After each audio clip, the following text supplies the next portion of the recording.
I recommend that you work with only 5 of the many keying effects in Premiere Pro, starting with the Color key, which is kind of a simplified version of the Ultra key, the Luma key, which works with dark and light areas, the Garbage Matte key, which is really 3 different keys, but they all work the same way, 4, 8, or 16-point versions of the Garbage Matte key, the Track Matte key, and the Ultra key.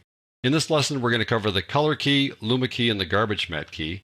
We're going to cover the Ultra key in the next 2 lessons, and we're going to cover the Track Matte key in the next chapter. So let's get started with the first 3, Color, Luma, and Garbage Matte. To follow along, go to Working Files, Projects, scroll on down and open up 1402, Trying Out Keying Effects. We have a number of different scenarios we're going to work with here, so let's get started with this first one. Let's go over to Effects, click on the Effects tab, and open up Video Effects, and go on down to Keying. So let's go back up here and look at the Color key and apply that to this clip. This clip is selected, so I'll just double click on this effect and it'll add it automatically there. And here it shows up in the Effect Controls panel. And the way this works is that you select a color that you want to make transparent. So you click on the eyedropper tool here, you move it into the clip and select the color. Now what you want to do is you want to find kind of the average color in terms of brightness and hue. So when I look at the sky, I see it gets dark blue up here and much lighter down here. So I want to find some average right down here in the middle. And rather than just clicking now, I'm going to hold down the Control or the Command key, Control in Windows, Command in Mac. And you notice how the eyedropper gets fatter. It's going to pick a 5 by 5 pixel area rather than a single pixel. It's a much better way to pick a pixel this way. You really get a better feel for the proper color. So I'm going to pick on that, and it's going to select that color, which is basically an average of those 25 pixels. You notice that little bit began to turn transparent there. But we need to increase the tolerance to make this thing really work. So we open up the Tolerance Disclosure Triangle, start dragging this to the right.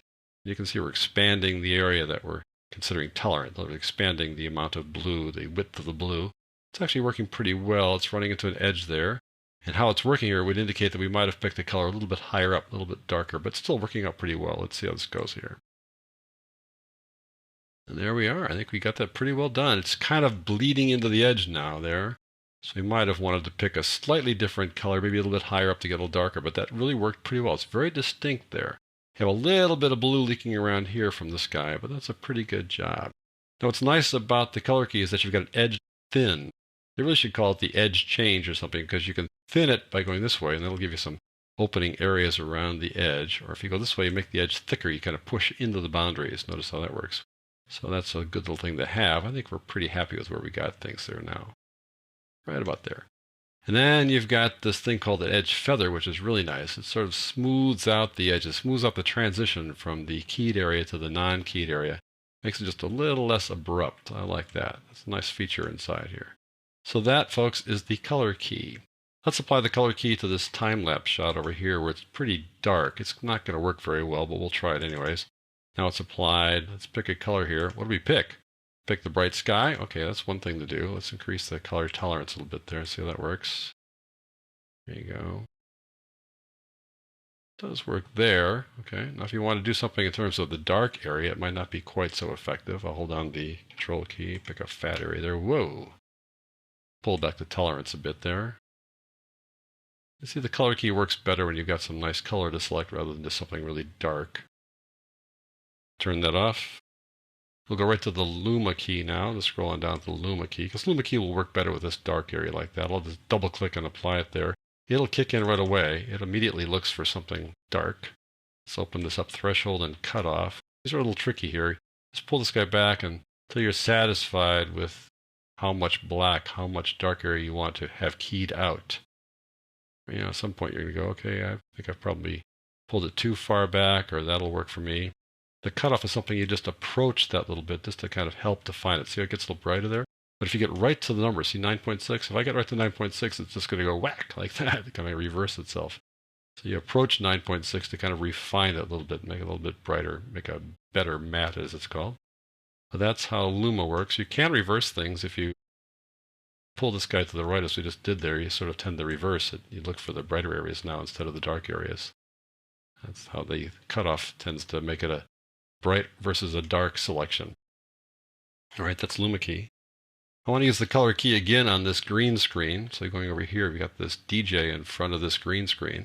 And it wasn't that well shot. It's kind of a dull green. It's not truly chroma key green. The lighting on it was a little bad too. You can see dark areas down here, kind of bright around him. It's going to be tough to make this thing work, especially with the color key. The Ultra key will work better, but we'll try the color key in this and see how it goes. So let me just apply the color key by double-clicking on it to put it in there. There we go. And notice that I have the Luma curve here already applied. The Luma curve I'm trying to use to brighten things up so that the color key can work better. Right now, the Luma curve is on top because we applied the color key second, but it really should be applied first, so it does its job first before we work on the color key. Without the Luma curve, it would look like that. Even more difficult to make that key work. So I'm going to put on the Luma curve to help us make this key, and also to kind of just give a little more contrast and brightness to this clip. Now let's see if we can key out the green. I'm going to tell you right now, it's not going to work that well, but the garbage mat will come to our rescue. So let's click on the little eyedropper. I want to find some place that's kind of an average here. It's dark down here in the corner. It's bright around him. So I'm going to pick an area down here that's kind of an average. Hold down the controller command key, make that little fat eyedropper, and select that. Okay, now we need to increase the tolerance and see how this works here. You can see how it was lit. See how it's brighter here and darker around the edges? You can see how they lit it here. As we approach this, that's pretty good. But at some point, we're going to start cutting into him. See how we're starting to cutting into him now? So you can't go too far. So we'll stop right about there. And I'm not worried about these guys down in the corner. I'm not worried about them because we're going to fix them with the garbage mat. So let's just take a look at the edge thinning. I don't think we need to worry about that here because I think we got a pretty good job. If I pull it in maybe a little bit, see how his hands are disappearing now? Not good. So I think we'll leave it basically there. He's got a little bit of halo. That's one of the issues when you do chroma key work, but there you go. That works pretty well. We can do an edge feather here a little bit. That might smooth out the edges there around his shoulders and stuff. Not bad. But we got to deal with this down here. So let me close this guy up. What I want to do is use a garbage mat key. So let's roll on down the line here to a garbage mat. And you'll see how this works in a second. I'm going to add the 8-point garbage mat because that gives me a certain amount of control. 16 points gives me more control, but 8's plenty in this case because all we're going to do is get those guys to become transparent down here in the corner. So double click on the 8-point garbage mat. We've added that now. I click on it so you can see the controls. They go around the outside edge here. What I want to do is I want to make these areas transparent to show through to what's below there. Right now you see the whole clip. If you pull this back, that'll make it transparent. See that? Also makes this thing transparent too. We don't want to make that transparent. So I'm going to pull over right to him like that, maybe a little below like that. Bring this thing down. Oh, I think we got it. Oh, look how easy that was, right? I want to protect this area over here too, so I'll pull it right to the edge of that little piece of equipment there. And now I think we got it. If we pull to the left here, you see the green. Now we're set. So the garbage mat key helped us finish this off. There isn't any movement here. Nobody's working there. There's nothing there that we need to worry about. So we can just clean it up with the garbage mat key. So now we've got those two guys working together. And this is how it looks. All right, I think that worked out pretty well. Let's move on now to the garbage mat key sequence here. I'm going to do this in much more detail in an upcoming lesson, but I want to give you a taste for how this works. I have two clips here plus an adjustment layer. I put the adjustment layer on because I want to have a little bit of contrast and color there. And if I apply an adjustment layer and I have a bunch of clips all working together here where you've got part of one clip showing and part of another clip showing, the adjustment layer then works on all of them at the same time. If I turn that off, it would look like that. This looks a little better, I think, don't you? So what I want to do is I've got two clips here. The one on the bottom looks like this. The gentleman, Bruce Philpott by name, is sitting there in the chair. He shot himself once like that. Then he came back and shot another clip of him walking in and sitting down over there.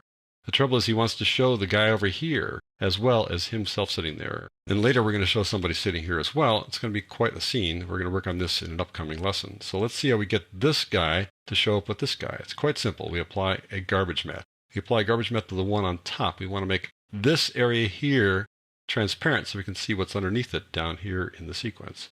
So apply an 8-point garbage mat. That should be enough there. Double click on it to add it to this clip. There we go. Click on it here and we click on it here to see the points. Now I want to pull this back like so. There we go. To reveal what's underneath it, to open up this transparent area there. And lo and behold, there's Bruce and the clip below it. And notice also how the adjustment layer is helping both clips at the same time equally. That's just good. Now I've taken care of it. If I turn this off or if I just click away, you'll see that it's seamless because the camera was locked down. We got those two guys now in the same scene. So that's how you can use the garbage mat key to put two guys in the same scene. In an upcoming lesson, we're going to have 4 guys in the same scene. So that is a look at 3 of the 5 recommended effects: color, Luma, and garbage mat.